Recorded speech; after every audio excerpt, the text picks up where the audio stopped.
At the conclusion of the 4 questions, all assembled at the festive table recite the history of the liberation of the Israelites from Egyptian bondage.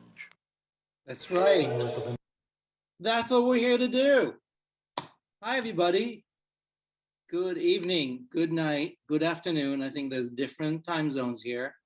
My name is Amichai. I'm with the Lab Shul team, and we're really excited to welcome many of you to Save Seder, one of many tutorials for how to ace Passover 2021. We were here last year. We're back. Our ancestors have done this for many, many generations. Now, again, on Zoom. We partnered up with our amazing, amazing friends at Haggadot.com, Eileen and Rebecca, who are generously joining us tonight to give us a sneak preview of what's on one of the best websites out there to really navigate DIY Passover Seder. And we're going to share together some ideas and some tips for how to lean into a Passover Seder that is meaningful, that is engaging, that accommodates the different needs and traditions on Zoom, off, as best and safe as we can. We're not going to cover it all tonight. We know you have a lot of questions, but hopefully this is one of many questions, 4+, and ways to prepare. We have less than 2 weeks to go. So welcome. Thank you for being here. Thank you for our tech team. And the chat's ours for conversing. We'll activate it in a moment. I want to invite us all to just take a breath.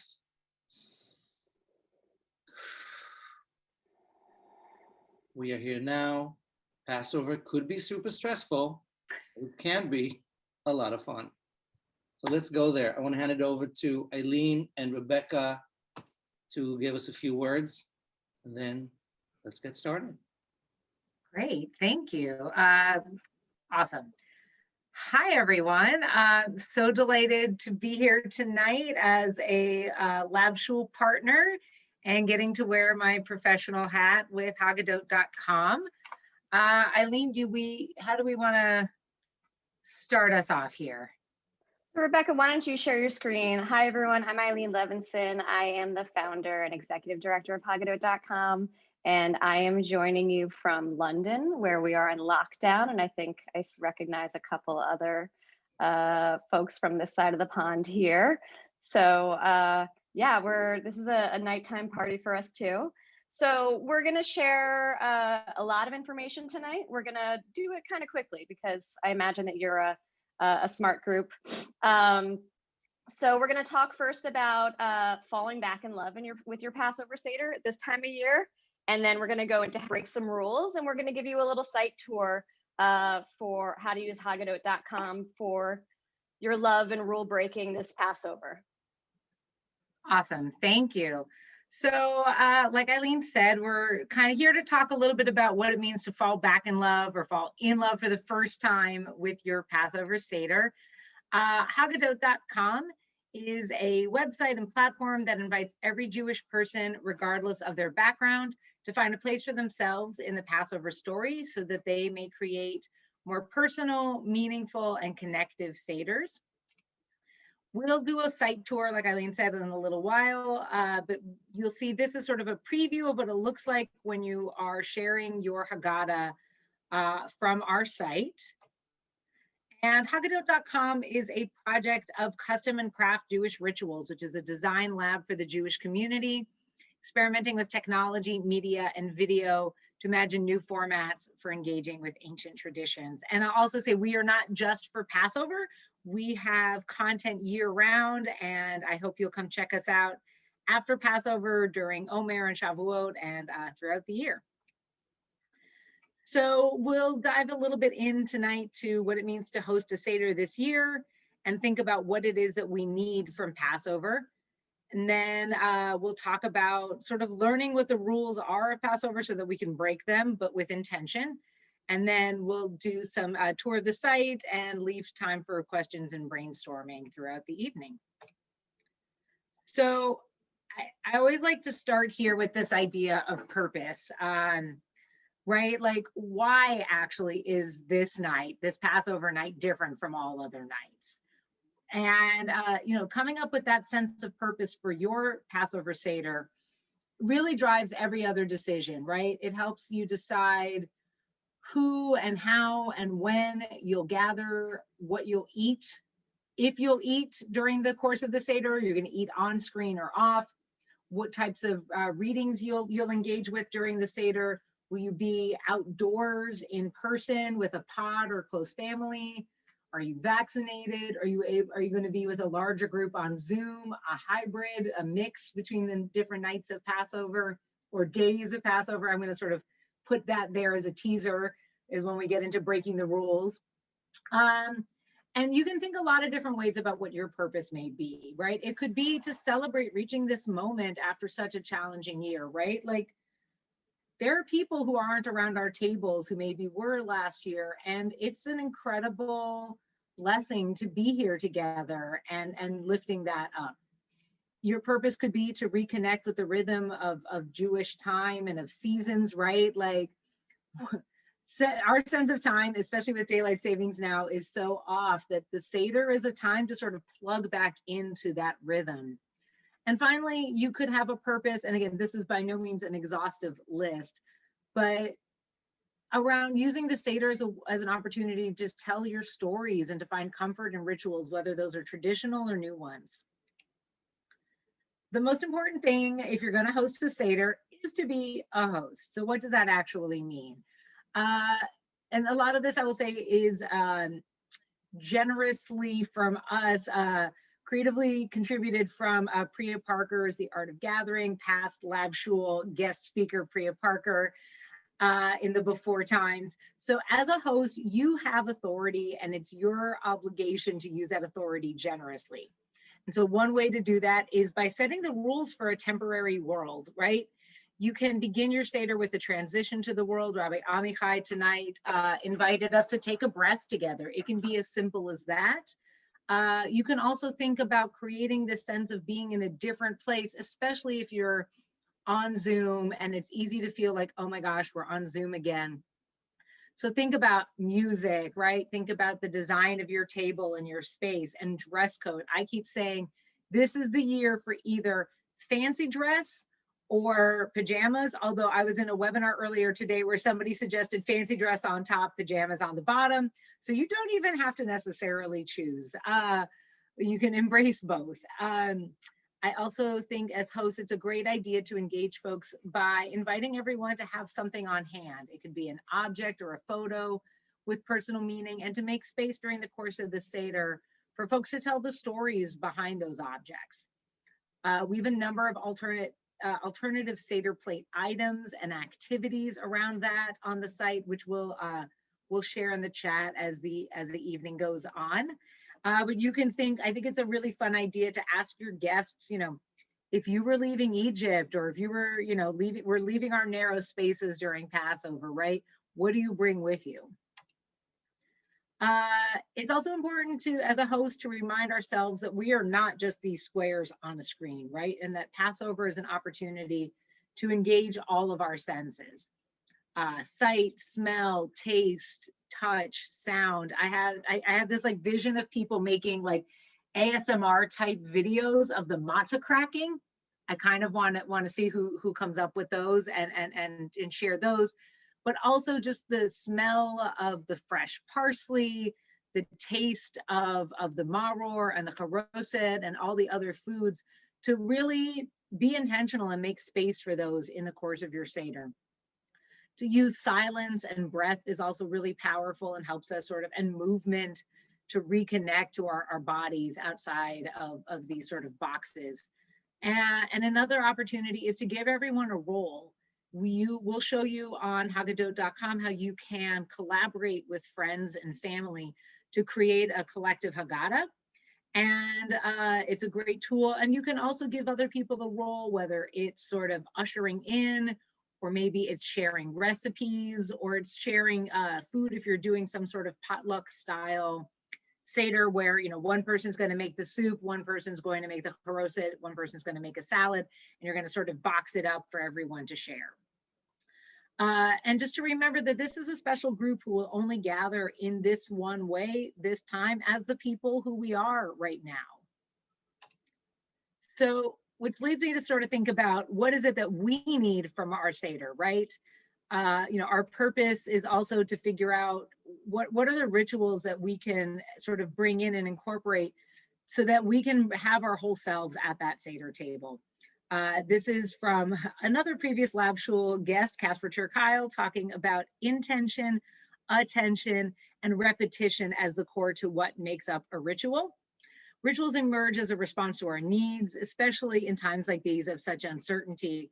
And this is so core, like this next piece, to what we really believe at Haggadot.com, and that I know is so inherent and baked into the design at Lab Shul as well, is that each of us has the power and the inherent creativity to make rituals that are authentic to our lives and our needs. So I invite, as you're thinking about this, to consider your intentions and your rituals. But just in case you don't have anything that immediately comes to mind, we have ideas. So I like these ideas of sort of thinking about space for vulnerability in our Seder, especially as we need help and comfort in these times. So the first one to think about that I really like is Urchatz. It's the first hand washing. It doesn't have a blessing. They didn't give us one, which is great because then that means you can make up your own.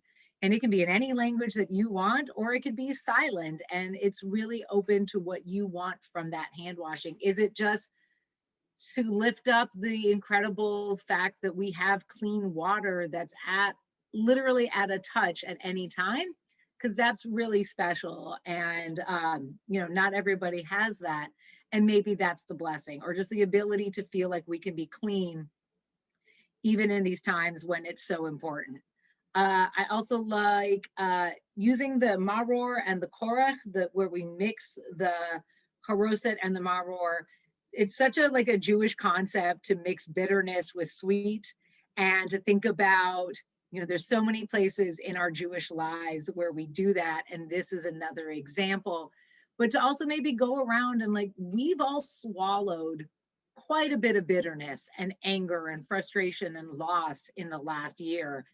And you can share that, and then also share where you've had sweetness in this last year. Haggadot.com is full of creative ways also to bring levity into your Seder with skits and songs and parodies. We have an entire comedy Seder that we can share with everyone that is chock full of silliness, for lack of a better term. The Kiddush, there's 4 of them, right? We say Kiddush 4 times during the Seder. It's a way for each guest to make a toast, or for a group of guests to make a toast. And it can be to something simple, like just the idea of togetherness. However we're gathering, the fact that we're together is a beautiful thing to lift up and toast. It can also just be to our own resilience of getting through tough times. It can even be to the deliciousness of the wine that you're drinking. I think there's no, again, all kinds of reasons, and you're only limited by your creativity. And finally, I like Magid, which is so much about storytelling. That's at the core of what the Passover Seder is about with the Haggadah. We have this tradition where we recount the 10 plagues and we spill out our wine. And, in this time where we've all lived through a plague in the past year, I think it's an opportunity to lift up miracles. It could be 10 miracles. And I really like to reinforce that there is no such thing as a miracle too small for myself. Keeping my houseplants alive in the last year has been a miracle. I've never had plants before. I fully plan to lift that up during my Seder as one of my Seder miracles. And with that, I'm going to throw it over to Eileen. All right. So let's break some rules, or not. So you might not know this about me. I'm actually trained as a designer, and I came up with Haggadot.com when I was getting my MFA in design at this super radical art school north of Los Angeles, where I lived for 13 years. And one of the ways you can differentiate between artists and designers, obviously there's exceptions to this, but we can think of an artist as someone who can break all the rules, or, completely chart their own path. And with designers, we have to work with parameters, right? And really, ritual is a series of parameters to get to a transformative moment. So when I was in design school, they would tell us, okay, you're not just here as artists to like do whatever you want. You got to figure out what are the rules for usability, for the budget that you're working with, for the, how people are going to read what you're making. And once you know those rules, you can break those rules effectively. And so here with LabShul, with Haggadot.com, we're enabling you to all be designers and rule breakers of your Jewish experience in a way that it works for you.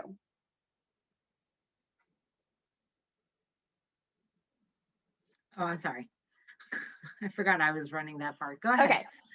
So let's understand the rules of Passover. And, Amichai and I were talking last week, and he gave the great point that like the Haggadah was never meant to be read from start to finish at the Passover table. Like that's just insane.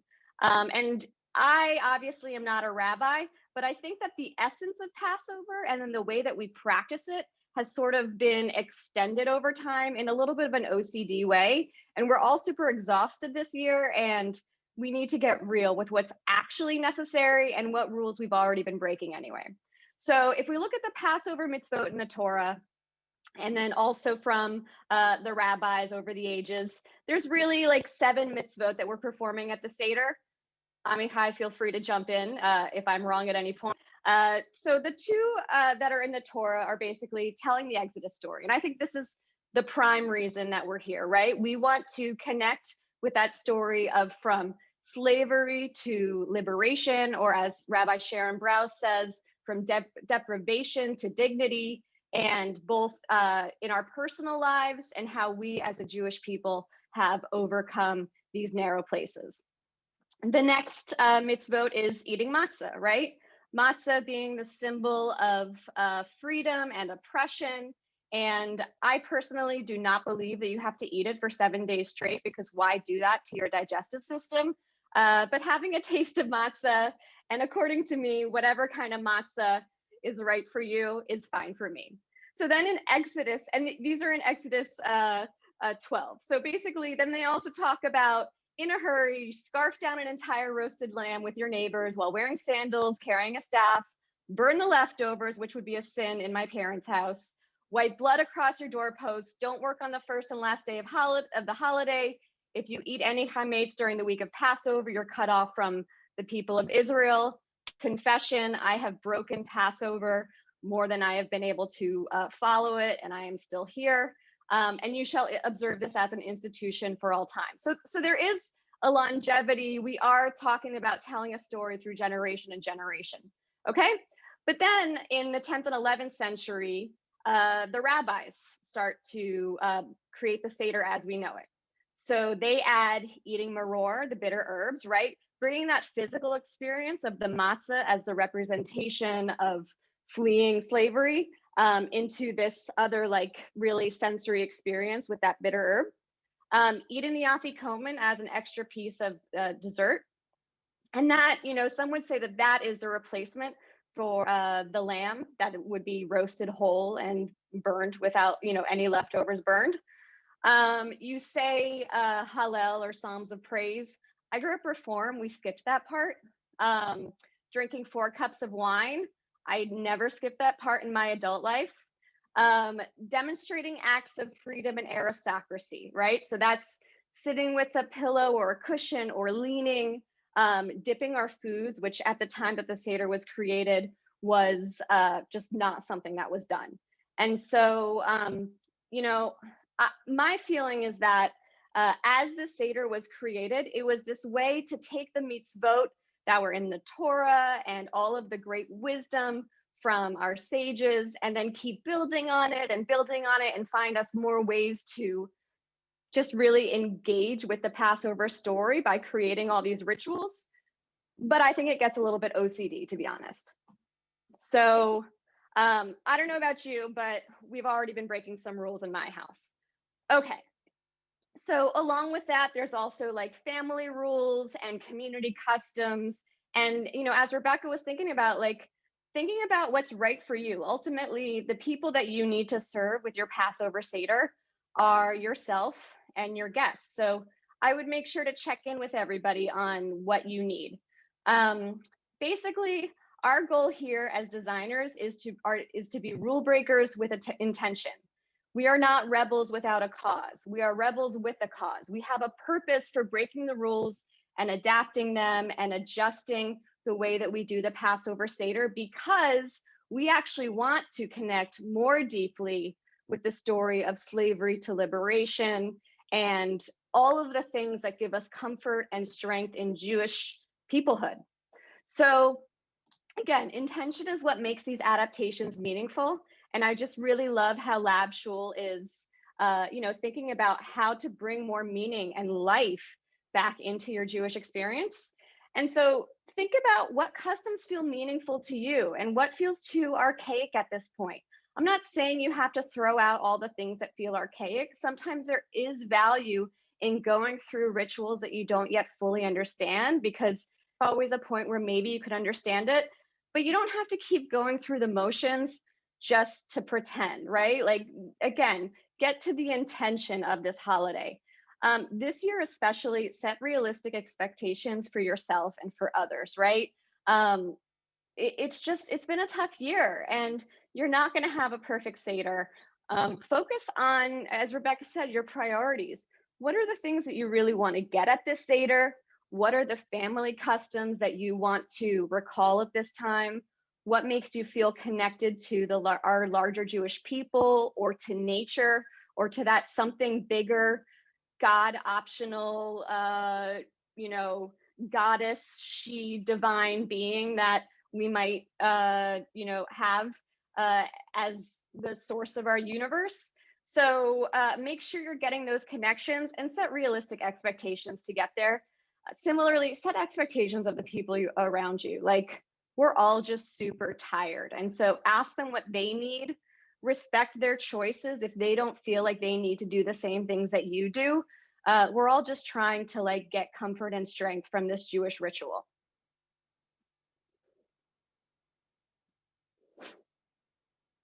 So we have a ton of curations on our site, and we'll give you a site tour in just a couple minutes, but basically think about what's the one thing you want to get out of the Seder? And we're going to send this presentation to you afterwards. You don't have to take all these notes. But if you want it to be short, we've a few great options. We've got a 10-minute Dayenu Seder by the Jewish Grandparents Network, which is also great for intergenerational families. Just really getting to the point quickly so the kids don't get completely Zoom fatigued. We've got a minimalist Seder that I think is great, because even though it's really short and to the point, it's got a lot of textual references. So you could really get back into the core text of Judaism. There's the Friends Seder by The Well, Detroit, and Rabbi Dan Horowitz. And that's very irreverent and fun and graphics, and also great for, it was intended for the millennial audience, but adults of all ages really like it. And then, other options that we saw last year with sort of breaking the rules. And if you can't tell by this point, sometimes when you think you're breaking the rules, you're actually following the rules more closely than you did before, because you're getting to the essence of the 7 mitzvot that we are really supposed to pay attention to during the holiday. So maybe you want to change your Seder up by just playing with time entirely. Instead of going super short, you go really long. Maybe, if you are in New York City, you can, do a walking tour from one stoop to another during different parts of the Seder. There was a woman last year, Kelly Kobe Cohen, who did Seder all day. And, at different points in the day with her 2 young kids, they burnt hametz, they made matzah, they watched movies. So you could check that on Instagram. And then Moishe House here in London has a reverse Seder, which just feels eerily apt for our times, where we're actually going back into slavery. Although hopefully, with these vaccines and spring, we'll feel like we're coming out of slavery. So we have a ton of ideas. I'm not going to talk through all of them for how how to play with your Seder, because basically there's just like so much that we need to get to. And I especially want to give you a site tour, but like, remember to have fun. We've got parodies and skits and songs on the site. There's no reason why you can't make your Seder like a theme night too. We have tips for playing the finding the afikomen on Zoom. I highly support dance breaks and yoga and movement. I am probably going to be doing my personal Seder in bed, and all of our friends on Zoom, we're just going to be like Sedering in bed. And I also think a wine tasting could be a great way to connect with people. So like, think about 4 types of wines that you're going to try, or juices, or like mocktails. Give everybody the recipe this weekend to go shopping, and try them out through the Seder so you can connect.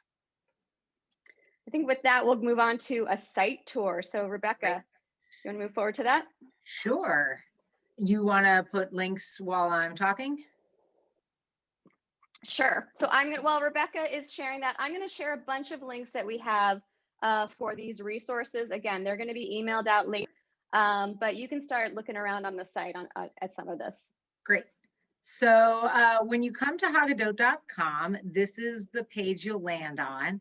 And there's a couple of different ways to use the site. If you're the kind of person who wants to download something that's ready to go, you can find a few things like that on there. As Eileen mentioned, there is the Dayenu Seder here. And to see any Haggadah, you just click view and it'll come up. So it'll just open up here. And this Seder, because of its design elements, is only available as a PDF. But a number of our other Seders come in a lot of different formats. So, and what's really exciting is this new feature that we just added, where you can use any of the featured Haggadahs that are not in PDF form as your template. So we offer a few different templates when you go to make your Haggadah. You can start either totally blank. You can start with a secular Haggadah, which is sort of a secular humanist take on the Passover Seder. There's what we call liberal Haggadah, which is sort of, I would say, reform-ish. And it has the blessings and things like the Manish Tanah in Hebrew, but everything else is in English, and everything is transliterated. And then there's a traditional Haggadah that has everything in Hebrew and transliteration. And it gives you a lot of flexibility to play with how you want to do your Seder. You can use this minimalist Haggadah now too, or any of the other featured ones as your template. You'll just give it a title. This is where you can invite other folks to collaborate with you by adding their email addresses here, and then deciding if you're going to make it public or private. If you do want to collaborate with other folks, you'll need to make it public so that they can see it. You'll also need to create an account on Haggadot.com in order to access these types of services on the site. What I also really love is coming here to either the featured Haggadahs or to the contributors page. And both of these pages, if you're looking for some thematic content, for example, like maybe you want to use the minimalist Seder as your baseline, but you really are also passionate about hunger issues and poverty.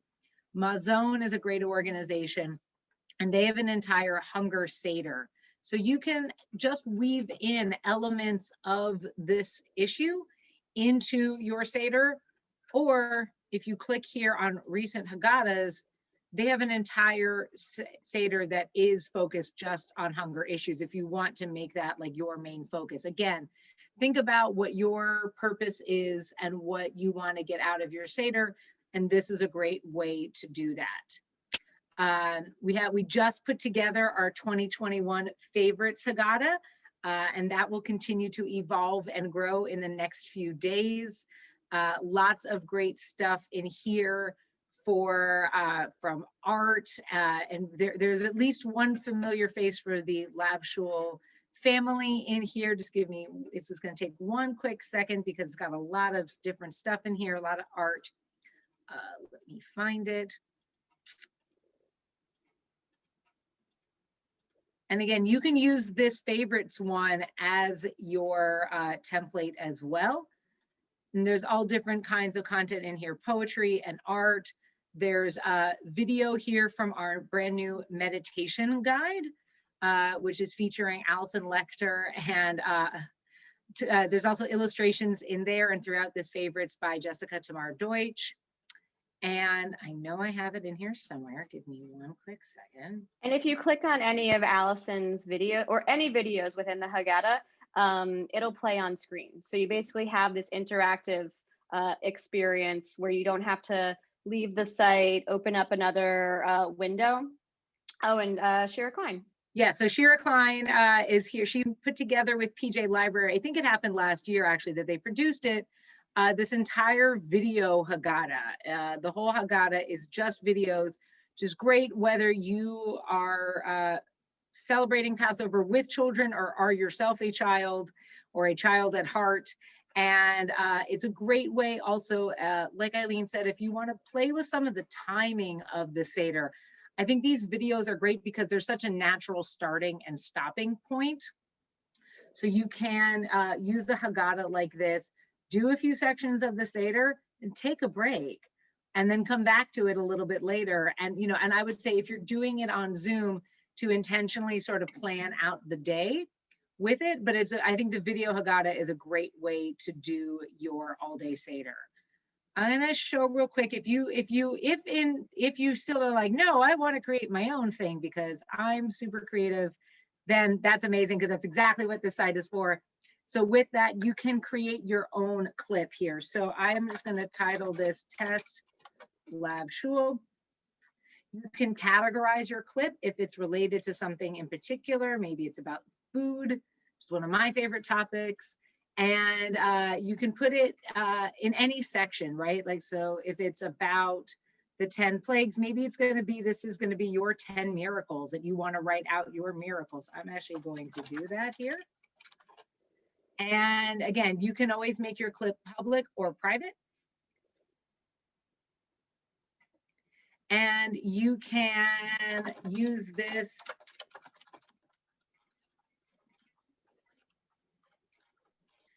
and you can type in your text here.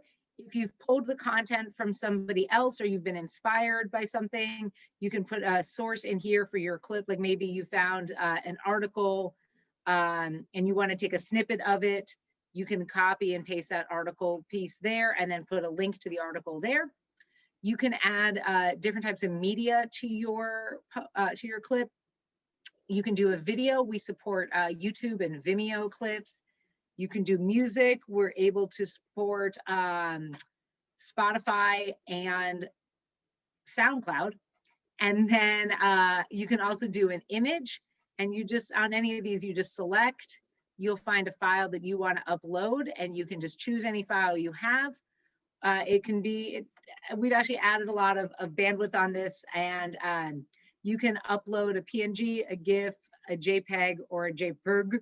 I never know how to pronounce the two of those as different. So I just make it up differently every time I do this presentation. And you'll just hit upload and then your image will appear here in the clip. Just be sure to hit save. And also then as you're creating your Haggadot, you can just click save to Haggadah and all of your, all the Haggadahs that you've created in your library will appear here, or you can always use this to create a brand new Haggadah. Eileen, are there other things that we want to do on the site tour? You know, just to give you a few other tips. We're not going to show everything, but you know, you can also upload videos. When you upload a video, make sure you get the embed code from YouTube. We've got a tutorial from that on the site. I'll show that. That's a good idea. Okay. I'll show the, I mean, I can show the YouTube how to do that. Yeah, that sounds good. Yeah, because that's the one piece that we're still hoping to update our technology to make it a little bit easier for you, but we'll show you how to do it right here. So when you go to YouTube, there's this thing that says share right below every video. You'll click there and you want to make sure you hit embed. and that'll pop up this extremely complicated looking piece of code. You don't have to worry about understanding what it says. All you have to do is hit the word copy, and it magically copies all of it. And then when you go to create your clip,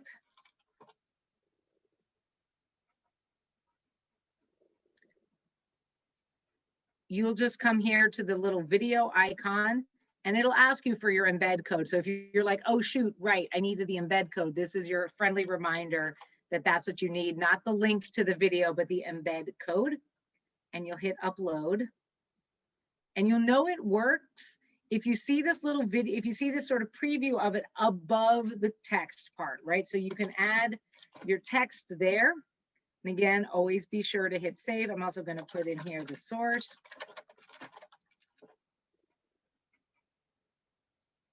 And then what you can do to also double check that everything worked is hit view. And that'll allow you to see the wonderful Billy Porter here, and you can play it here on the site. And you can also, again, add it to your Haggadah. Great. I want to check and see if there's any questions as we come in. Nope, we're getting, I think not everybody has questioning yet. Yeah, any other things that, I guess the other thing that's great is just, actually, sorry, take this here. If you do have questions about how to use the site, there's two really great links that I will put in the chat. One is this one here, which is our how it works. Oh, Eileen already put it in. She's 2 steps ahead of me. Other is our FAQs. These are regularly updated as we get more questions from folks throughout the season. And this is a great place if you get sort of caught up somewhere on the site, and you before sending us a help desk request, which we love to get anyway, but if you have a quick question first, this is a great spot to come to and make sure that you can often find an answer here, because usually the questions here are things that other users have asked about. So I always recommend coming here. We have lots of links back to how other folks have done it. And it's a really useful page. And it has some of our Haggadah recommendations as well. Great. I think I'm gonna stop sharing there. Yeah. Wow. That's a lot. Indeed.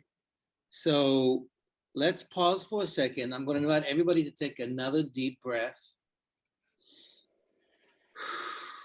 Yeah, I'm seeing y'all inhaling and exhaling. We're here to make your Seder life easy. And I think the amazing Haggadot.com has so many gifts. Don't get stressed. Definitely, if you're going to use it, and I used it a little bit last year, and I'm going to use it again this year, plan ahead. And don't get terrified. And we're bringing this tonight, and we're really excited to partner with Rebecca and Eileen as one of the many ways you can save Seder. And so I want to take us back just a moment. We'll come back to Haggadot in just a bit. But go back to some of the principles that Eileen and Rebecca shared with us tonight that I want to say I'm not sure we all are 100% on the same page with.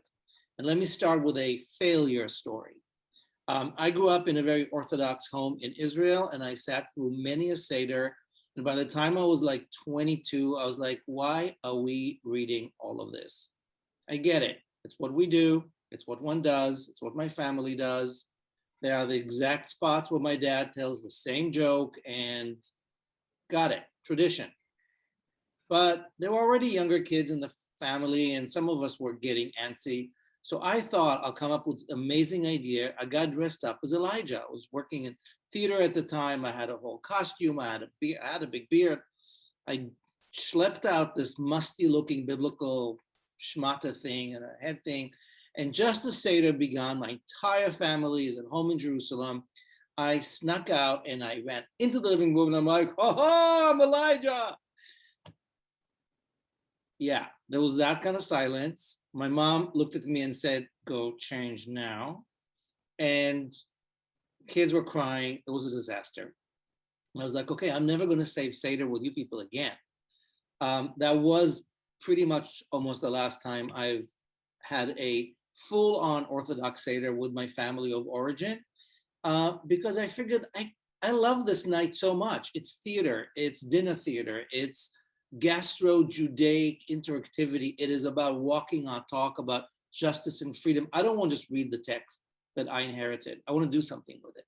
So that was a huge failure. I have learned, I hopefully from then, how to introduce innovations, but like Eileen said, know the audience, know the context, be very specific in this balance between tradition and innovation. Because for some people, everything we've just shared, and that might be some of you, might be not about rebel without a cause. It might just be dismissed as irreverent and not the way we do things. And that's what's going to take the joy out of the gathering and the healing qualities that we really need this year more than ever. So whether you'll be using Haggadot or the other version that we'll use in share in a moment, we came up with a few years ago that is also in Haggadot, really the overarching principle here, and we're going to open it up in just a moment, is to find your perfect sweet spot between where we come from and what you're used to, or what the people who will be with you for the most part are used to, and what's going to work. And here I do want to echo Eileen echoing me that the Passover Haggadah was never meant to be read cover to cover. I'm saying so as a rabbi with a cause. I see other rabbis on the Zoom room. I hope you will agree.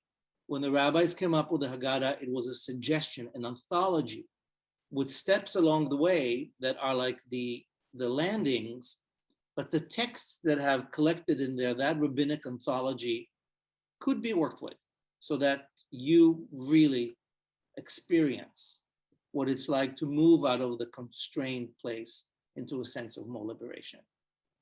One of our enemies towards this principle is this object that I'm holding up right now. This is the authentic 1932 Maxwell House Haggadah. There it is, Maxwell House. Coffee. Somebody had the brilliant idea. These Jews are going to be up at night. Why don't they drink coffee so they can stay up? Ooh, let's market it. This is Maxwell House. Ari Kelman, blessed friend, gave me the original 1932. I've never used it, honestly. It's just on my shelf. It's Judaica. It does have cute art, but I do think it has way too much text. So the next thing we're going to do tonight, in just a few moments, is review with you a proposal for a truncated Seder that has 4 main questions, that has most of the ritual elements of the night, and then could be used with all ages, all backgrounds, all levels of literacy, to make sure that we really focus maybe on the main idea of Passover, to examine, to explore, what does it mean to look at this metaphor of moving from the place of bondage to the place of dignity back then and today, and how do we walk this talk, which is the master story, the key narrative of our people, and is central and holy to so many people on this planet. That's really what we want to do, and especially this year. So let's take another little pause here. And what we want to do is ask you to take a moment and think about, what question are you bringing to tonight? What are some of the questions you might be asking about leading or co-leading Seder tonight that got you to sign on to this Zoom and come get some advice?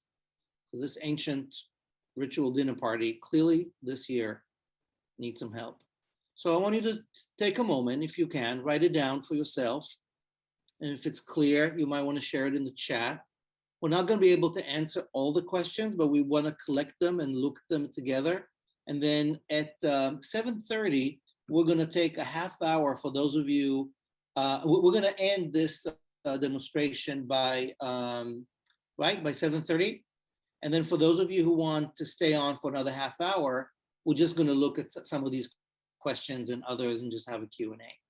But let's see, what are some of the questions that are on your minds, and in your hearts as we get ready for pandemic Passover 2021, unlike anything that our ancestors had thought before, unless they did. So any questions? Let's see. Well, they got better over the years.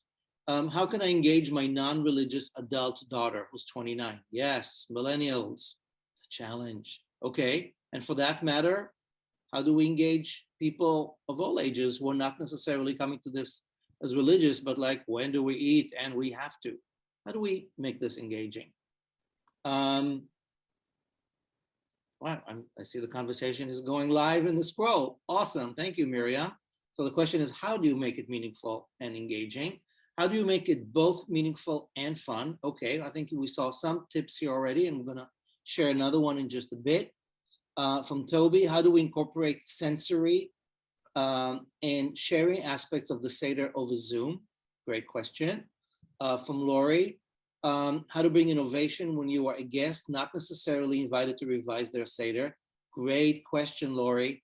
I would say, plan ahead. Reach out to your host and say, hey, I have an idea. Can we try this? If they say no, good luck. Or come hang out with us. How can we convince our far-flung family to come together to share some joy together? Good question, Roxanne. Family therapy? Or really honest, candid conversation ahead of time. Why you want this? And not everyone's going to come. Must the weight of the pandemic color another Seder? No, it must not. It does not have to. I'm thinking, by the way, first Seder to do it brunch so we can be outside while it's warm. I'm in New York, and just make it different and joyful. Outside, brunch, doesn't have to be dinner. And I'm sure we'll talk about it. We've lost people this year. We're in the middle of an epic reality, but absolutely don't have to focus on what you don't want to focus on. Bring joy back. Jack in London, how to do 2 nights meaningful? Well, do you have to do 2, Jack? I'm sorry, I know your husband will kill me. But so do the second one brunch. Do the Seder that we're about to run with you right now as an alternative to the full-on Haggadah. Again, with respect to Orthodox, conservative, and more traditional Jews, this is the one holiday we are really invited, instructed to play with. And may I say, the Pew report from a few years ago shows that American Jews Jew in 3 ways. We show up for Yom Kippur, we go to temple, whether we fast or not is unclear. We go to somebody's bar bat mitzvah, or B mitzvah at Lab Shul, and we go to Seder. So Seder is one of the top 3 things that is on the must-haves of American Jewry, and it needs help in order to be engaging and meaningful and keep on being cultivated so we don't suffer through it. So get creative, especially if it's online. Ask the second son's question to everyone. The second son, who don't remember, is the one who asks, why are we even doing this? Good, bring in some shadow. Offer gifts and special prizes to entice people. Good, Miriam, maybe you will underwrite them for everybody. Bribery has always been part of the Passover Seder. We'll get to that. Brenda is saying, it's my first time leading Seder with 3 generations, balancing desires of grandma with a 7. Yeah. That's a statement, not a question, but I can hear the question, how do I do this? By carefully planning and trying to get win-wins for everyone throughout how long it takes.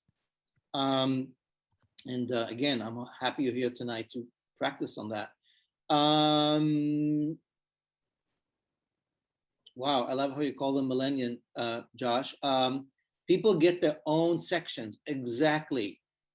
Ask people to plan ahead and say, do you want to talk about this? Do you want to ask that? I'm doing that right now with my 10-year-old, who's the only one of my 3 children who still cares enough to try.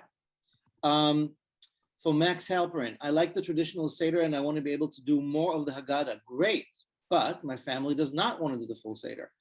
It gets brushed off as people aren't going to know that. How can I include parts of the Haggadah that are usually skipped in a way that is engaging for people that don't usually do them? That's a great question, Max. Let's bring that to the Q&A at the end, because I think there's a win-win there with both and. And Judy is asking what to do with non-spiritual family while I hope to put some depth into the experience.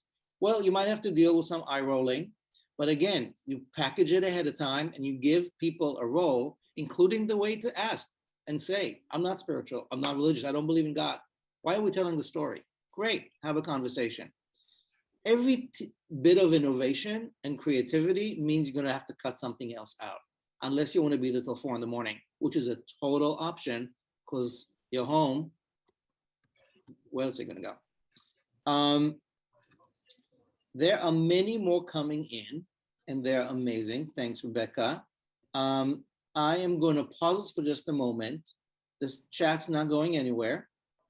Just so we can have time to look at one more option of a Seder that will hopefully be also a platform that you can think about how to do a lot of what you're all asking for here. And we're sort of hearing the same question. How do we entertain the different needs? People are going to come from different worlds and different realities. We've had a tough year. We don't want to completely diss tradition, but we want to make it relevant. How do we find the mix and match? And honestly, just this chat alone is its own Seder.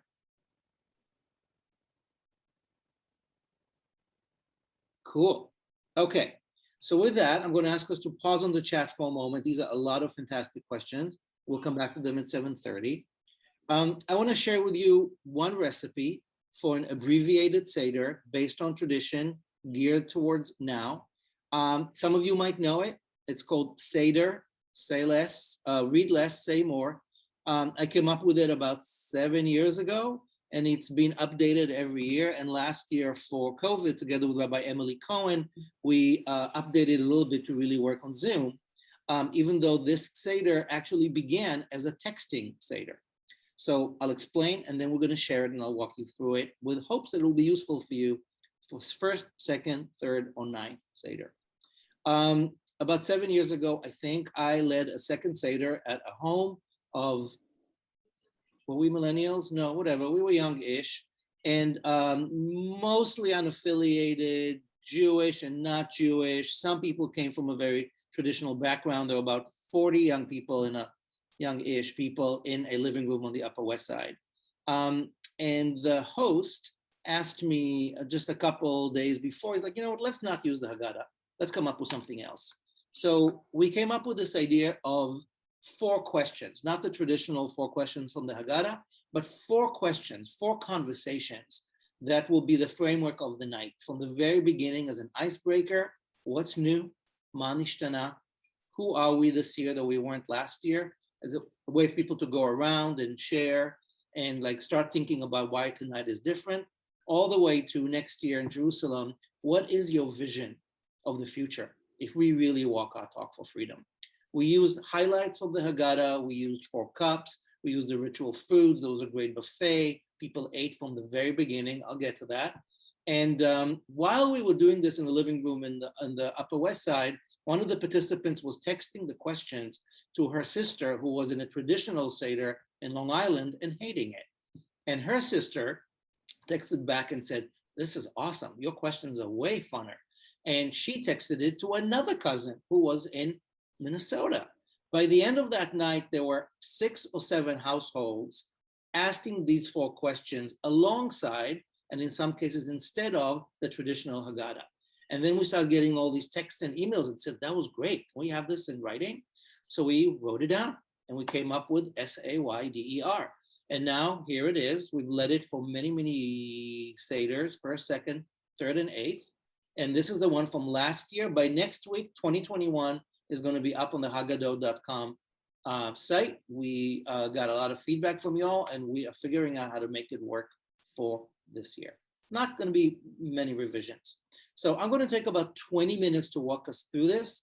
And I might take 5 more minutes to talk about our version of the Hafikomen.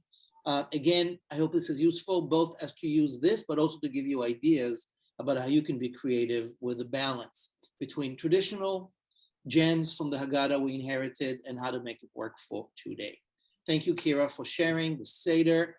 This is available on the Lab Shul website, on the Haggadot website. You can use it online on a tablet or a phone or a laptop, and you can use it as a printout, which it is as well.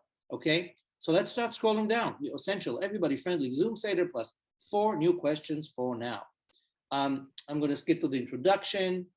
You'll see it later. Let's just see what it says here. If you go up a teeny bit more, Kira, just so we can see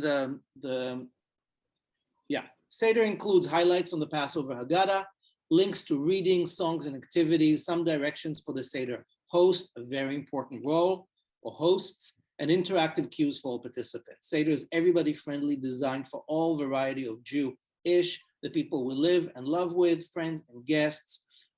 We use the God-optional, poetic, and non-gendered translations of traditional liturgy. Choose your own adventure, customize your metaphors, and focus on what matters most to you tonight with joy. We've got this. Welcome to Seder. Estimated length, 90 to 190. I would say less than an hour is probably pushing it. An hour to an hour and a half, including food, to 2 hours makes perfect sense. This is really for 13 plus, but there are, as you'll see, ways to make this engaging for kids. What do you need? The ingredients? That's probably what you're going to have at your traditional Seder. Some of this is inspired by Ashkenazi traditions. This is where I come from. A lot of these reflect more modern, egalitarian, feminist, and other traditional ways. So again, feel free to introduce the other customs, traditions, and new ways that speak to you. And let's scroll down. Seder plate, yeah. Our big mandala. Let's keep on going down. How to host Seder, a bunch of great instructions here. Again, I'm going to skip them because of time. We mostly updated that with a lot of Zoom stuff. And you'll see that there are some cues next to the different steps. If there's an action, something to say, unmute, which came our reality next year, and when singing happens. And well, I say singing is tricky, certainly on Zoom, but even in a regular Seder, because people know the songs we know. So that's an invitation for us to both be creative with the traditional songs and some new ones if we can. All right, let's get started. So there's an introduction to Seder. This is just our little speech. You can use this, of course, or come up with your own. But as we said before, and as Eileen and Rebecca showed us, frame it. People need to be led through the foyer into the experience. The lights need to go down. Phones need to be turned off, even though if you're using them, or some way of ritualizing and really framing what's about to happen. So we've introduced a possible script, both for the content and for the digital use. Take a deep breath, smile at someone on the screen, and let's make this night different. Here we go. Step number 1. All right, Kadesh. There are 15 steps in the traditional Haggadah, from Kadesh all the way to Nirtzah. We like them, and you will see that we're using them as stop signs along the way. We're beginning with sanctifying sacred time. I'm holding up a really big goblet. This is silver. I got this from my mother. She got it from, never mind, it's been regifted. I only use it for Seder. It's filthy. I'm going to be shining, polishing in the next few days. But, there's ways of making the objects matter, whether it's a special cup, how you light the candles. So you see dew on the side, start off with candles and maybe a memorial candle, certainly this year, right? We're not where we were last Seder when we just began this journey. Go down just a little bit, you'll see our version of the blessings. There's something to say. You can improvise, just like, what does it mean to gather here? Keep on scrolling down. We're getting to the Shehecheyanu, another version of a blessing for here and now. Doesn't always happen at Seder, but we really feel like be here now and notice it. Showcase the Seder plate, and a great way to engage with people. Pour your wine, pour a glass for Elijah, a glass of water for Miriam. Get all the props ready on stage, fill your own glass, and then we have this one text that we love from Anita Diamond. You might want to use that, or finding something else from the Haggadah. And now we're going to raise our first glass. Okay, tonight we ask 4 new questions. Each question is also a chance for a toast as we raise our glass in blessing each other. The first one is about what we are grateful for. So this is the first of 4 cups. You bring it up, you unmute your first question. So new, What or who are you deeply grateful for right now? So imagine that as you go around the Seder, someone's going to say the blessing. You might want to say the full-on Kiddush. There's a link for it right there on the bottom. And we're inviting this particular question, what are you grateful for right now, as an icebreaker, as the man ishtana in some way. And I will say the Seder we've used until last year, the first question was, what's new in your life right now? What has changed from last Seder to now? And sometimes it's a baby, or a marriage, or a divorce, or a death. Sometimes it's something political or global. People go around and share, wow, what's new in my life? We felt that for last year, and maybe for this one too, we want to go from the manishtana to gratitude, really begin with the privilege of being here along with the pain. So that's our first cup. That's the first question. By now, you've maybe spent 20 minutes to a half hour getting everybody in space, feeling it, lifting it, being more ready to go. Second, uchatz, hand washing. Before you even get to the next cup, we introduced this beautiful intention from Dory Midnight, who's one of our favorite ritualists, because again, last year, we all started washing our hands for a very long time. So this is the second step. You can scroll down just a little bit. We use hand sanitizer or wet towels. There's really fancy little, lavender ones. Can you scroll down, please, Kira? Again, these are all optional texts, and we brought in Miriam, the prophetess, who was a healer and a saver and an ally to her brother, and there's a healing blessing that you can link here as we really begin honoring our body in this way. Kalpa, step number 3, appetizers. This is usually a parsley, or I don't know what you all have. I grew up with a piece of boiled potato, and then of course you're starving until it gets to the main dish. Mistake, major mistake. If there's anything you take from tonight, people, karpas means appetizers. It is tapas. Want to bring eggs, bring eggs. Want to bring sushi, if you're that kind of person, bring sushi. I've been doing a full artichoke head for people, and just like, forget that when do we eat. Karpas was meant to get us eating. So start that with whatever works for you. There's a dip or 1 or 2 guacamole I saw in the chat. Great. Doesn't just have to be salt water. Get creative with the first course. Let's scroll down. There's a blessing if you'd like for vegetables. Some do them, some don't. Again, depends on your crowd. Yachatz. Okay. Yachatz is the afikomen. Here's something we invented. I'm going to come back to that at the end. It's a bit more of a creative way to both raise awareness and money for causes that we believe are essential to human freedom. So I'm going to come back to that. We'll do both Yachatz and Safun later. Okay, come back to that. Magid, storytelling. Okay, step number 5. Storytelling is the heart of the night. And if you think closely and look at your Haggadah, there isn't really the story of the Passover from beginning to end. Not in a paragraph, not in a few. There's a lot of different pieces in there.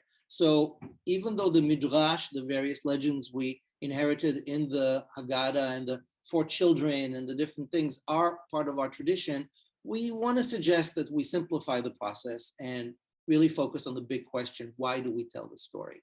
So that little introduction here is something you could use, how we make meaning of our myths, story, seeking to make sense of reality and building a better world.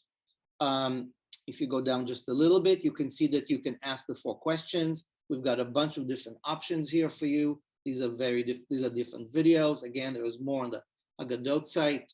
And then we really want to invite you, based on who you are with for Seder, to tell the story briefly. Can you tell the story of the Exodus, of why we're meeting here tonight, in a minute? In 2. One of the things I love to do when the Seder isn't huge is just go around and say, okay, from the very beginning, let's tell the story. When do we begin? When Moses was born? When Joseph died? When the king? We don't know. But there's ways of just telling that story. It's a great exercise, and you've got some options here, videos and such. Let's scroll down. And then you've got the matzah. We are raising up your matzah and really giving this food, this gastro-Judaic symbol, its importance. Let's go down. And we'll get to the second glass and the second question, okay? This is where we really want to focus on conversation. So we lift up the second glass. There's the optional blessing here. We're talking about what's tonight's bread of paradox? That was the question we asked last year. What about this story for us is a metaphor? What about this for us is the invitation? There are many ways of asking the second question. Again, this was last year. We're going to tweak it a little bit for this year. But there's an invitation for us to talk about what the story means to us. And if you go down just a little bit. Great. That brings us to Rachatzah. We've given Magid usually about 15 or 20 minutes. And whether the question is, what is the bread of paradox, or Avadim Hayinu was what we did before last year. We're going to come back to that. We were enslaved in Egypt, and we are telling the story of liberation. What is the story of liberation this year? And people go around, and they're going to talk about that. So this year's version is going to be ready, I think, by the beginning of next week. It's going to go up. We're going to let that know, and it's going to be on the Haggadot.com as well. So that question is going to switch. And once you've done, Akira, go up a little bit, sorry, to Magid, still to the end of the previous section. No, up to 5, to Magid. Yeah, thank you. Once we've spent some time on Magid, I actually want to say this is where we invite you to be most creative with using elements from the other Haggadahs. And that's why Haggadah.com is so fantastic, because you can really pick and choose. This is where you do have the parable of the 4 children, and they represent the archetypes within us. That is where you have some of the passages about the 10 strikes. I don't like to call them plagues because it's makot, and this is where you do have the really telling of the story. So we invite you to get creative there. For many years, this is where I've created a play with my children. And this is when they would come back, and the play was always interactive. There was one year where, to do Magid, we told the original story, and then people were divided into 2. This happened when we were in person. It can totally happen on Zoom. One group is the Israelites, the other group is the Egyptians. They're both asked to tell the story from their perspective and then come back and share. And wow, what do we learn from telling it that way about our reality today? There are so many ways in which we're talking about human liberation and the need for us to be the allies, the co-conspirators, the advocates of freedom, dignity, and justice today. Not every Seder will be open and ready to talk about the harsh reality that we're living in right now, and the huge opportunity for really stepping up our focus on liberation. But we want to invite you to think of Magid as going there and using that question, that second question, and that second cup into talking about what is the meaning of that story now, today. Okay, so that's the Magid section, second cup. Let's go down. We wash again. For here, we have a blessing that we came up with for last year. We also try to change if one of them was actual water, the other is with Purell, or after this whole year of hand washing, we can really ritualize that moment, or maybe wash the hands of someone next to you if you're in person. Let's go down. Motzi matzah is when we really take out the bread, and we got our versions of the blessing on it. Go down just a little bit more. Take a bite of matzah, savor it slowly, bite the bitter. I don't know about you, but I love my horseradish, and I know there's different traditions for maror, but we're inviting you to really do it. Tears are a recommendation here, right? So far we're at about an hour. Let's go down. Step number 9. Korech, this is the bittersweet wrap, the Hillel sandwich, where you really get to put together the sweet and the bitter, the mortar and the bondage with all the hope, and mix it up, make your wrap, make your matzah sandwich. It's a great time for a song if you haven't had one already. Dayenu is good because what's coming next is main course. Again, we believe in eating from the very beginning of seating, but this is when we're going to actually eat. How you're going to do it on Zoom, your option. Again, eating throughout might be a better way, and then having a 15, 20-minute, maybe half-hour moment here for people to actually just focus on eating with chats and no other interventions. Let's go down. Tzafun. So now I want to talk about the Hafikomen, and again, in the updated for this year, it's going to be clearly as its own page. So when you begin the process of yachatz, step number 4, you break a matzah into 2. And when you break a matzah into 2, you're basically saying one part is going to be revealed and one part is going to be hidden. And what we want to recommend is that not just hiding the matzah so somebody finds it, and how to do it on Zoom is its whole other story. We want to invite you to think about how you walk the talk of making freedom more possible for people. And so what we invite people to do are 2 things. Number 1, come up with a list of organizations that you think can promote human freedom and dignity.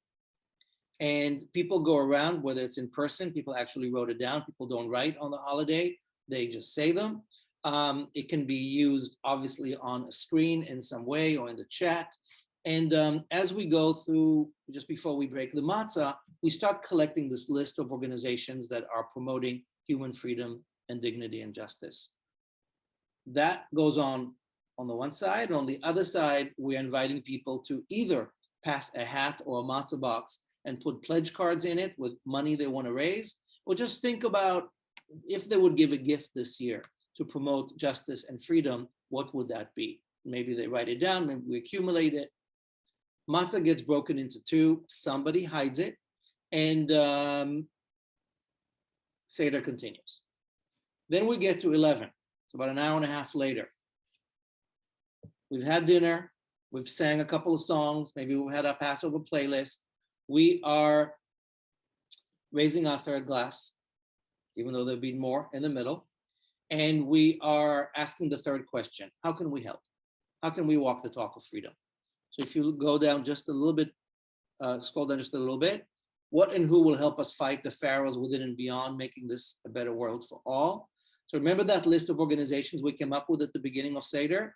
Now it's time to review the list. So whoever found the hidden afikomen can decide and debate which of these can receive a gift from all of us. So somebody's going to find this and they have an incentive. They're going to review the list of organizations and they'll say, I want to give it to Haggadot.com. And the winner has the afikomen. We can now finish the Seder. And if you've raised money or if you've raised amounts, then that person knows that they now have X amount of money to give to a specific organization that promotes freedom and justice. In recent years, we've had thousands of dollars worth of afikomen gifts to amazing organizations. And the mere discussion of these orgs and the sort of haggling of, well, I'll give it to this one or to that one, or maybe to a few, becomes a way for us to walk the talk and not just, echo the freedom of once, but make it happen. It's one other way of making afikomen actually an exciting and engaging game for all ages. Okay, so by now we're finished step 11. Collect the funds post Seder. Yeah, we did that. 12, thank you. As we started with a blessing, let's end with a blessing. Close your eyes for a moment. We know people are fried at the end of Seder. Think about what nourished you tonight. What was delicious? What was a moment? There are traditional blessings if you want to use those. And then we get to Hallel, step 13. We raise the praise. Whatever you want to end with, including the classic Hallelujah. And there are other songs to play. Kirev, you can scroll up a little bit. This is when we open the front door to Elijah. Where are we? 13, yeah. The prophet and all of our new visions. In some of the traditional Haggadahs, we have liturgy about our suspicion of others. We personally don't use it, but we open the door, front door or Zoom door to mysteries. And then finally, the 4th cup, which is where we put ours. This is really the closing. What's the vision for next year? L'shana ha'ba'ah Yerushalayim. What does it mean to think about next year? Now, honestly, we did this last year. I do not think we had the vision that we'll do it on Zoom again, right? Last April, what? But here we are, resilience and survival with scars, but with intentions, we are here. So that last round, what is your vision for next year? What will a world look like if we walk our talk for more freedom and more dignity and more equity and more justice? I always find that part extremely moving and important. So we really move out of the Seder and scroll us down. What comes at the very end? I think Nirtzah. That's it, all done. We use the traditional text and we thank people. And by now, if people still have energy, we sort of tap into what this was all about. Scroll down a little more, Kira. I think this is it. That's right. Stick around, sing, dance, whatever it is that works for you. And Seder is done. All 15 steps, focusing on 4 questions, taking out most of the texts, but keeping just enough so it feels legit. This might not be everybody's cup of tea or glass of wine or Bloody Miriam, legit. This is a working process. It's going to be updated again. And tonight was very helpful to me to realize what actually I still want to work on. So thank you for walking with me through this option. I want to open it up for, we have 10 minutes before we go into Q&A. So if you have questions for Eileen or for Rebecca, stay tuned for the Q&A and for me. Rebecca, I know you need to leave early, but hopefully we got you covered. But if you have any thoughts or comments on the Seder, something that really stuck with you that you think you can use, something that you think could use fixing, would you use it? Very curious to get some feedback on that.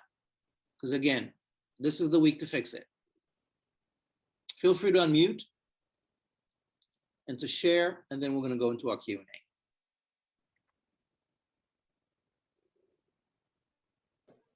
Amichai, this is Brenda.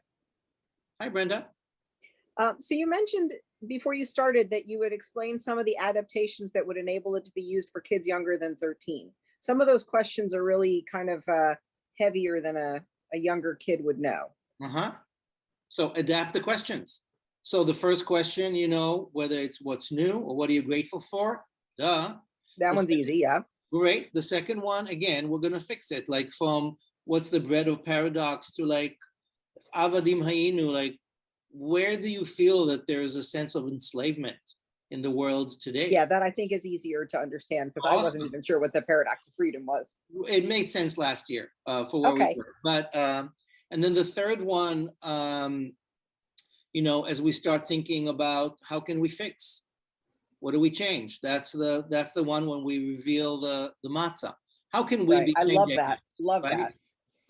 So we started off with Manishtana into Avadim Hayinu, into, I forget what was the text for the third one. Will come to me. And then how can we help? One, yeah, but it was based on a thing from the Haggadah that, I don't know, will come to me. And then finally, the fourth one is Lashana Haba'ah. Imagine next year. We're not on Zoom anymore. And, you know, I don't think we've fixed systemic racism, but we've made some considerable steps in this country, in the world towards it. And I don't know, you tell me your visions. Kids have them. So this is where your invitation to absolutely think outside the box, how those 4 questions become 4 conversations. Okay? With kids, puppets, of course. Or Lego. What else? Other thoughts? Brenda, I hope that's helpful. I know you got a big very helpful with multi-generational. So yeah, I'm very much looking forward to it. It's also our last Seder before our son makes Aliyah. Mazal Tov. May it be a beautiful experience for all of you. Other questions, thoughts, comments, feedback, suggestions? Joan, I see you got your hand up. Yes, hi, how are you? So I had a couple of things, a couple of suggestions that we've implemented based off of what you just talked about, Rabbi.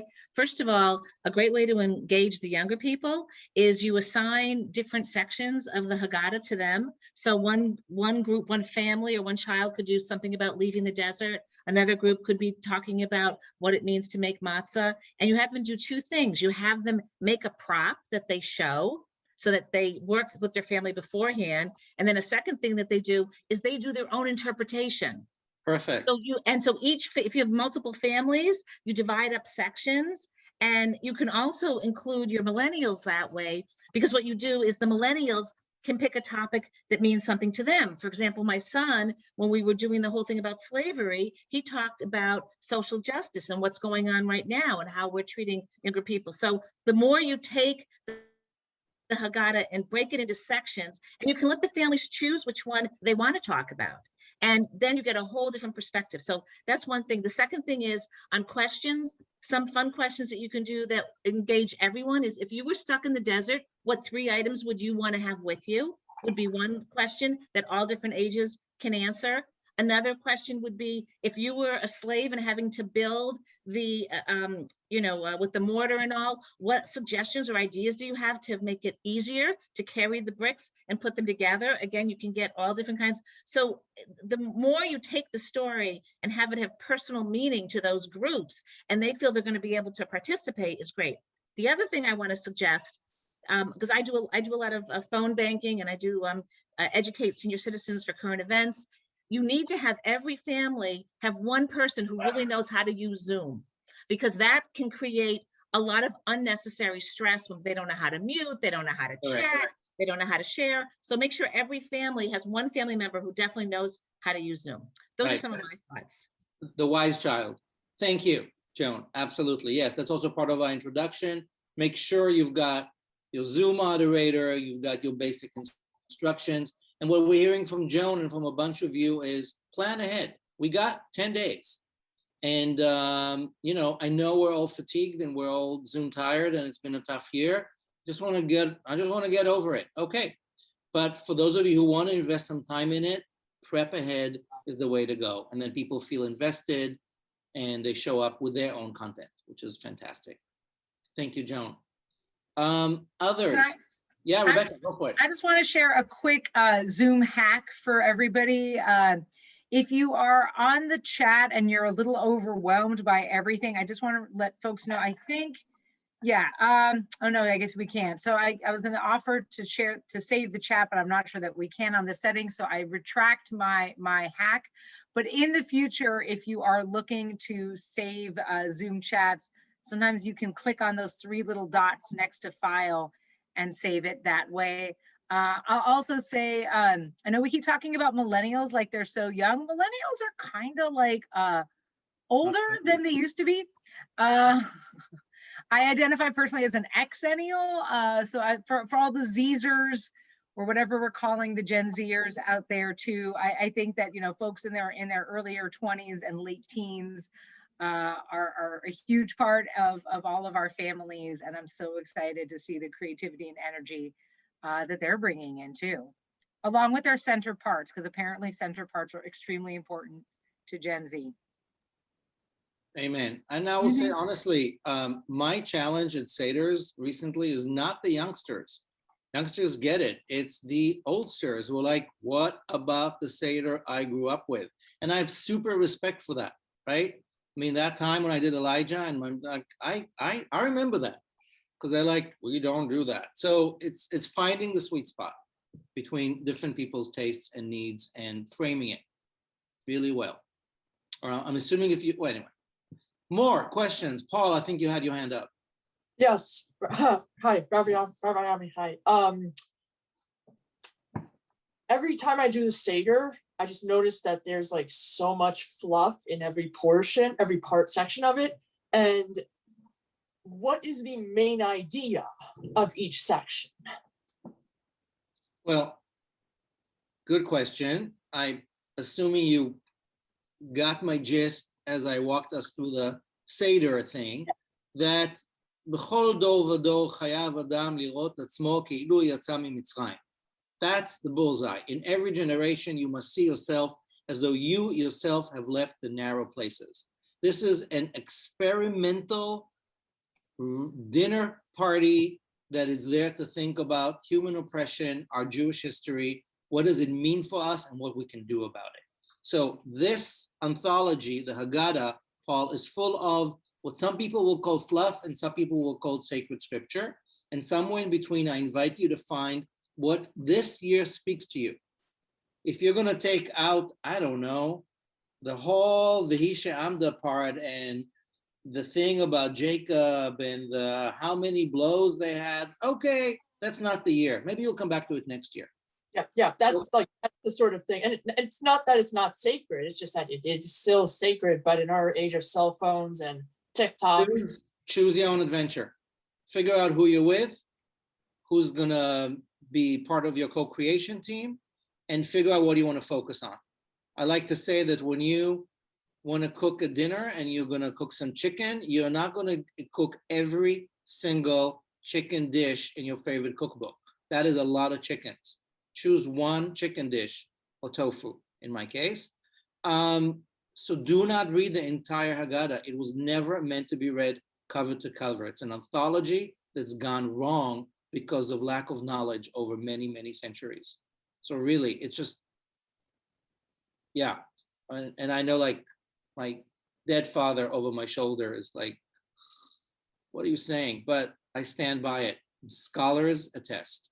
It's our tradition. Read less, say more. Carol, I see you have your hand up. And we have another minute before we go into more Q&A to all of us. So for many years I've struggled with the 4 children section.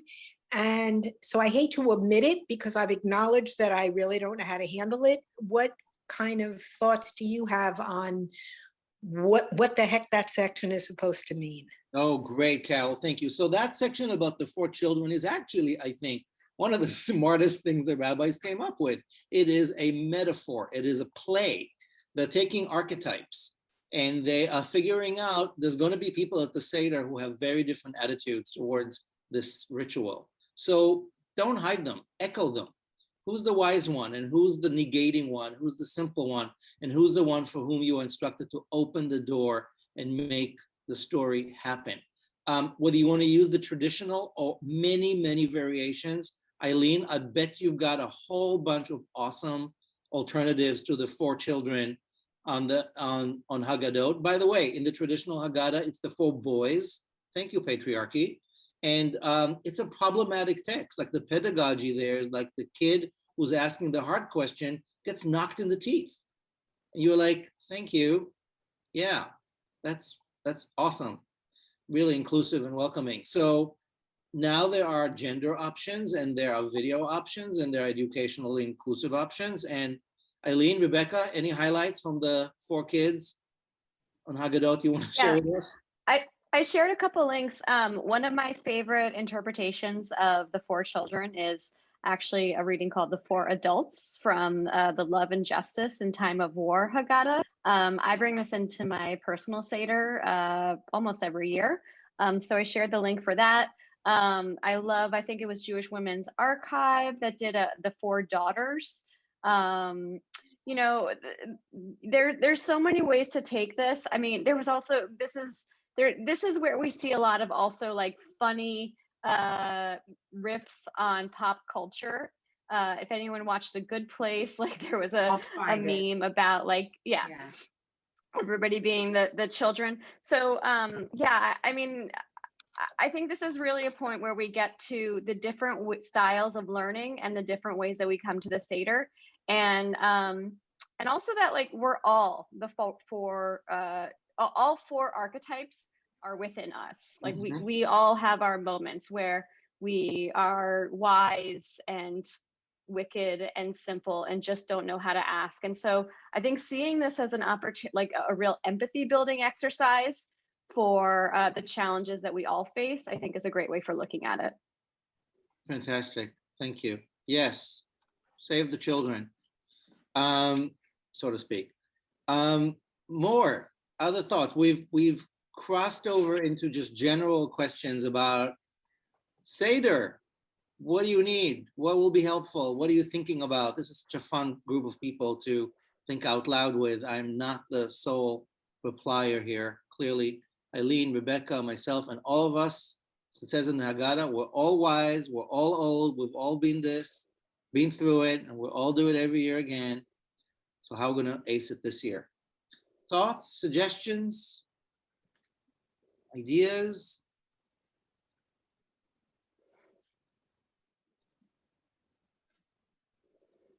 I just want to offer a tip, since what I love about what we just saw with the Seder is that we're getting to the essence of each of the 15 sections, and the team that created it created like a very simple guidebook with instructions that I think, you know, maybe some of the bigger Seders got carried away with, and they turn into several hours. So I mean, I'm excited to see that as a starting point for you. We're going to get it up on the site next week, and you're going to be able to add videos and mix and match content to each section. But I can't stress enough, like, how important it is to start simple, right? Like, I like to work somewhere between like the complexity and all of the options and all the possibilities, and just like a real simple priority. And if, you know, if you're this is your first Seder that you are hosting, or you want to do things differently this year, just think about that one thing that's really important to you and that you want to get right. And like, even though we're giving you all these ideas, don't let us overwhelm you. Less is more. Yeah, totally. Judy, you might want to unmute if you were raising your hand. Maybe not.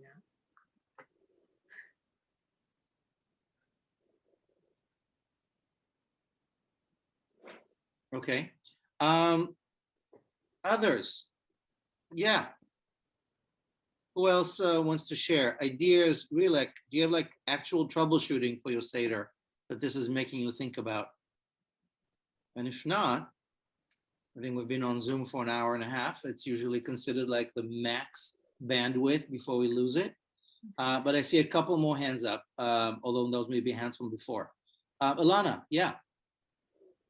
Thank you. This has been fantastic. I'm very excited about Passover coming, Right. which I rarely say. This is wonderful. One thing that I remembered from a few years ago with my parents and a Seder is my mom asked a good question of the older generation, everyone at the table, which was, what's the earliest Seder you could remember?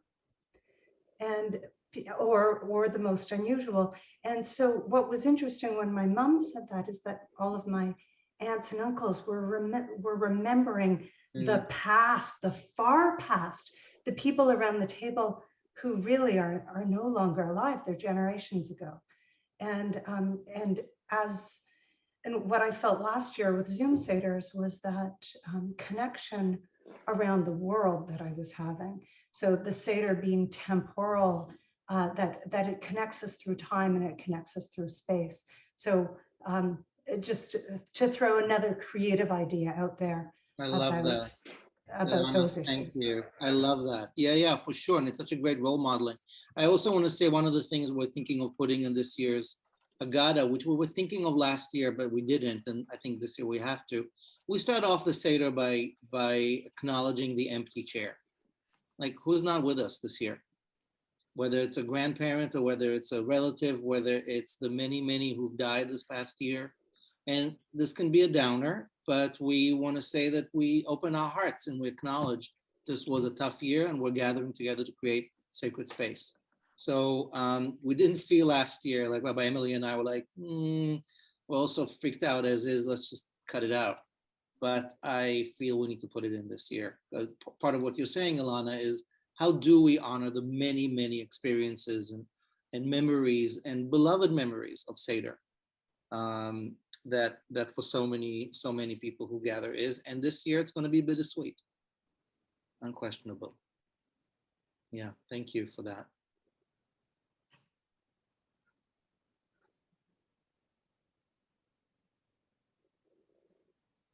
Carol, is that a hand or is that with your hand from before? That is my hand again. I just wanted to Okay, mention, good. last year I knew my kids are young adults in their own homes, and I knew we were not all going to be able to get together. And I knew if we weren't getting together that my son and his wife and their son, and although the whole family is Jewish, I'm the piece that keeps us going as Jewish in that family. And I was concerned. I knew they weren't going to be willing to do a Zoom Seder. So I was thinking, what do I do to bring us together? And I made a Haggadah, and I made it what I felt would be particularly meaningful to them. I sent it out to my kids and to my parents. And I said, we can't be together this year, but we may not all be having Seders, but whatever you're doing, I'd like you to at least read this, because then I feel connected to all of us through the Haggadah.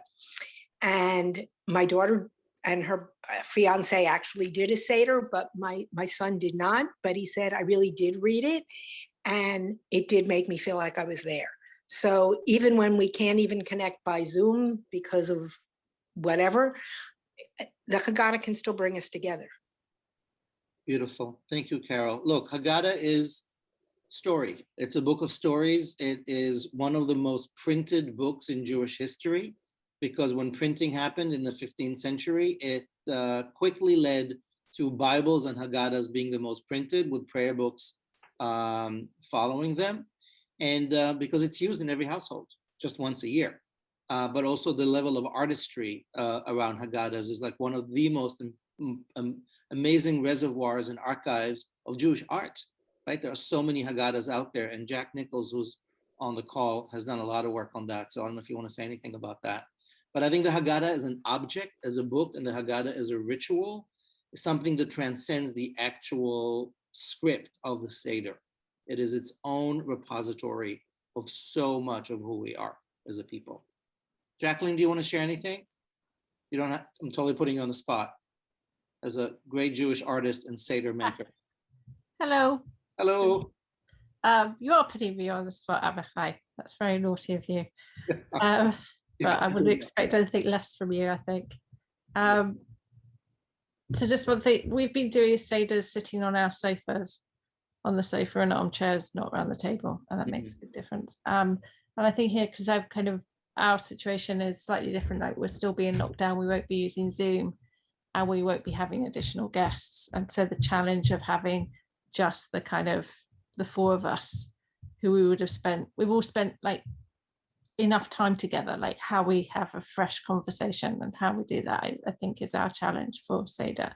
And so that's kind of, yeah. So, but what I would say about the art, I was involved in creating a Haggadah called New Venice Haggadah. And one of the things working with the artist was really looking at the fact that all these like earlier Haggadot, their artwork brought in their contemporary reality. So there was a 1609 Venice Haggadah, which is utterly beautiful. And all the things are showing people wearing the dress of their time and the architecture of their time when they're imagining Egypt. They weren't imagining ancient Egypt. They saw Egypt in their contemporary time. And I think that's really exciting about how do we take this script, this vocabulary, and put it in our language and bring it, and you have it in all the different, in so many different Haggadot that bring it into whatever's going on in the here and now. So that's beautiful. Jacqueline, thank you so much for saying that. I'm so sorry for your, I mean, listen, it sucks. I get it. And I hope you will be liberated from the bondage soon in England and everywhere, and that your Seders will still be meaningful and joyful and healing. thank you. And thank you for sharing that thing about the art of the Haggadah. It's like such a great reminder that we are really not meant to be regurgitating and recycling and looking back. It's looking back to look forward. And I'll just say, I'll share personally that I shared with you that Seder I did with my family back, in the early 90s, when I was like, as Elijah, I was like, yeah, I'm out of here. But then about 15 years later or so, I think my father was really ill and I was in Jerusalem and I joined them for Seder, and I was like, oh, I'm gonna hate this. And I hated it because, and I'll get political for a moment, there we were in Jerusalem, the entire West Bank is under curfew, and there was not a word spoken at the Seder about Palestine or about the Israeli, like, it's like, we're not talking about it. We're talking about once upon a time we were slaves in Egypt. I was like, and I, of course, said something at some point, and I said, I'm not going to open the conversation. I just want to say that I want to put in the minutes of this family Seder that I find it troubling that we're not pausing to talk about reality.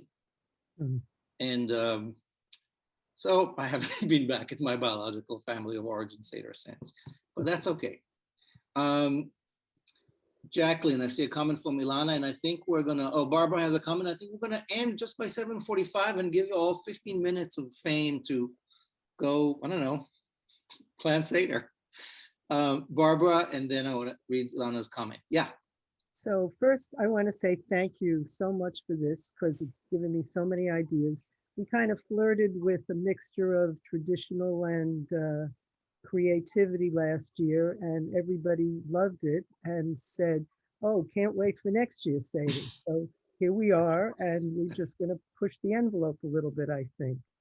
And there's so much to choose from. So I really appreciate all the suggestions and creative activities. So thanks a lot. Wonderful. Barbara, I know you won't have a knish at your Seder, but I hope you'll have a beautiful, heartfelt, creative thing. Envelopes like to be pushed. That's what it's about. Right. So I see Danielle's question about how do you talk about the conflict. You know, I don't know what to say to you. It really is very, very relevant. Like, who's at your table? Like, you want to have meaningful conversation, but you don't want to have like a fight. Right. So I think using the questions such as, like, if we're talking about we were slaves and we're talking about 2021, where do you see this reality in the world today?